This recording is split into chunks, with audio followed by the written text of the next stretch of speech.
David, when we met, described a tumultuous life of cycling from a male role to a female role internally.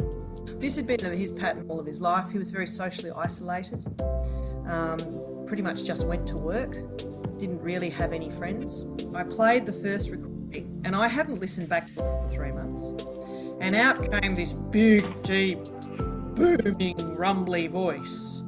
And then we played back the recording we'd made that day, and here was this higher, lighter, very, very different voice that was now quite androgynous.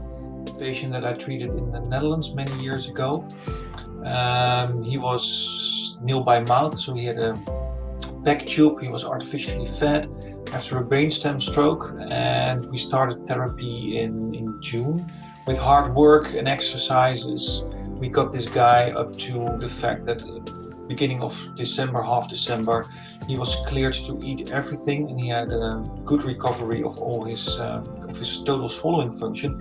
John's a 65-year-old retired gentleman. He lived alone, and unfortunately he was diagnosed with laryngeal cancer, so cancer within the voice box. Because his voice box was removed, he could no longer produce voice like the general population can. The turning point for John was when he learnt how to block off his airway, the hole created here, with a laryngectomy on his neck, and diverted the air through into his swallowing tube, and he could create some noise himself that was his. Very throaty sounding, but still his. A 20-year-old male, and the main concern that Mum and him had was about his social communication skills. He's had a diagnosis of ASD from when he was 3.5 years old. He's definitely made improvements in some of the structured conversational goals that we've worked on. So he can now initiate a conversation about an unfamiliar topic. He at least knows what questions to ask to prompt the information from the communication partner. So that was a little bit of an aha moment, that I could see that insight in him developing.